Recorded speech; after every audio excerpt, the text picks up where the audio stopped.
જાગુસ kitchen જર્નીમાં આપ સૌનું સ્વાગત છે. ફ્રેન્ડ્સ, આજે આપણે એકદમ સુપર ટેસ્ટી અને સુપર યમી અને કાંદા લસણના ઉપયોગ વગર ટીંડોળાનું અલગ જ રીતનું શાક બનાવીશું. તો ચાલો શરૂ કરીએ. સૌથી પહેલાં મેં ટીંડોળાના બે સાઈડના છેડા કાપી લીધા છે અને મેં 150 ગ્રામ ટીંડોળા લીધા છે. તેને આપણે આવી રીતે બંને સાઈડથી કાપા કરી નાખશું. આ 3/4 સુધી કાપા કરવાના છે, આખું ટીંડોળું કાપવાનું નથી. આવી રીતે આપણે બધા ટીંડોળાને કટ કરી લેશું. જુઓ, આવી રીતે તેને કટ આપવાના છે. ત્યારબાદ એક પેન લેશું અને પેનમાં તેલ મૂકીશું.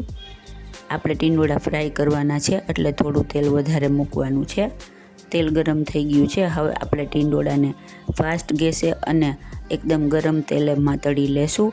થોડી વાર ઢાંકી દેશું કેમ કે આપણે ટીંડોળાને કટ કરેલા છે ને તો તે થોડા ઉડશે. જુઓ, હવે આપણે જોઈ લેશું. આપણા ટીંડોળા ઓલમોસ્ટ તળાઈ ગયા છે અને ઉપર પણ આવી ગયા છે. હવે આપણે તેને લઈ લેશું. ફ્રેન્ડ્સ, આ શાક એટલું સુપર ટેસ્ટી અને સુપર યમી અને કાંદા લસણ શેનો યુઝ નથી કરતા તો પણ એટલું સરસ લાગે છે ને કે હું તમને શું કહું. તમે એકવાર બનાવશો ને તો વારંવાર બનાવી અને ખાશો. જુઓ, આપણે ટીંડોળાને હવે બધાને લઈ લેવાના છે.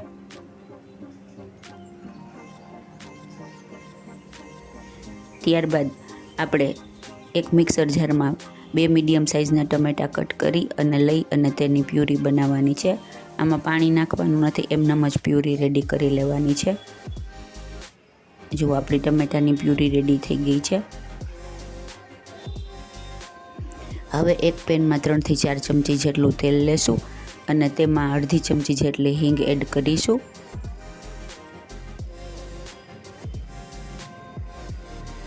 હિંગ સરસ સંતળાઈ જાય એટલે તેમાં આપણે ટમેટાની પ્યુરીને એડ કરીશું. ફ્રેન્ડ્સ, તમે આદુ મરચાં તમને ગમે તો લઈ શકો છો, પણ આપણે આમાં આદુ મરચાંનો પણ યુઝ કરતા નથી, તો પણ આ શાક એકદમ સરસ ટેસ્ટી લાગે છે.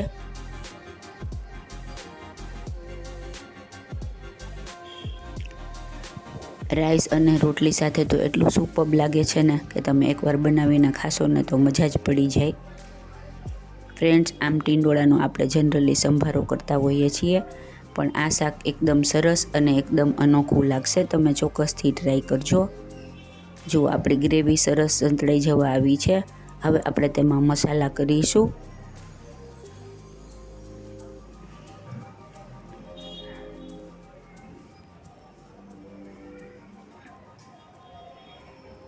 એક ચમચી લાલ મરચું પાવડર, 1 ચમચી ધાણા જીરું પાવડર, 5 ચમચી હળદર,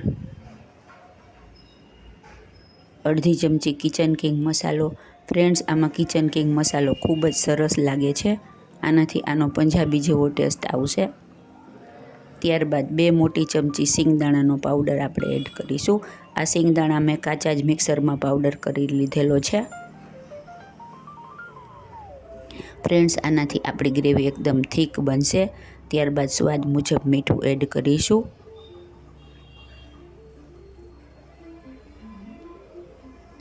ફ્રેન્ડ્સ, જો તમે મારી ચેનલ પર નવા હો તો મારી ચેનલને સબસ્ક્રાઈબ જરૂરથી કરજો અને બાજુમાં રહેલી ઘંટડી દબાવી દેજો જેથી મારી નવી રેસીપીનું નોટિફિકેશન સૌથી પહેલાં તમને મળે.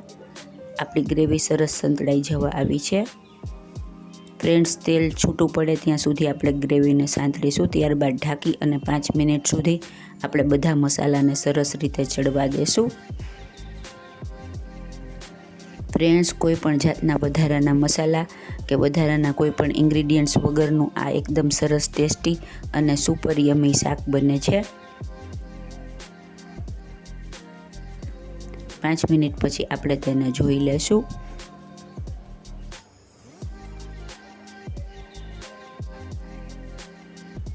આવી રીતે તમે શાક બનાવશો ને તો જેને ટીંડોળા નહીં ભાવતા હોય તે પણ ખૂબ જ એકદમ પસંદગી કરી અને ખાશે. જુઓ, આપણી ગ્રેવી રેડી થઈ ગઈ છે. એકદમ સરસ તેમાં થિકનેસ પણ આવી ગઈ છે અને આપણું તેલ એકદમ છૂટું પડી ગયું છે.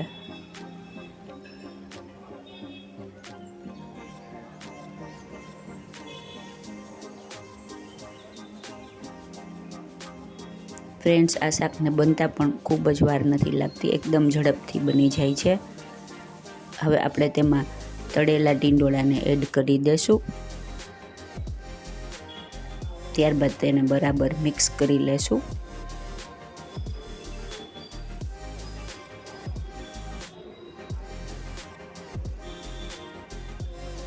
આપણા ટીંડોળા સરસ રીતે મિક્સ થઈ ગયા છે. હવે આપણે જરૂર લાગે તો થોડું પાણી એડ કરવાનું છે. આનાથી આપણી ગ્રેવી એકદમ સરસ લિક્વિડી બનશે. સરસ રીતે મિક્સ કરી અને ફરીથી તેને ઢાંકણ ઢાંકી અને 5 મિનિટ સુધી ચડવા દેશું. એટલે આપણી ટીંડોળા અને ગ્રેવી એકબીજામાં સરસ રીતે મર્જ થઈ જાય. જો આપણું એકદમ સુપર ટેસ્ટી અને સુપર યમી શાક રેડી થઈ ગયું છે ને એકદમ જોરદાર. ખાવામાં પણ એટલું ટેસ્ટી લાગે છે. તમે એકવાર ચોક્કસથી ટ્રાય કરજો. હવે આપણે તેમાં કલર માટે 5 ચમચીથી અડધી ચમચી જેટલો કાશ્મીરી લાલ મરચું એડ કરીશું. આ ઓપ્શનલ છે.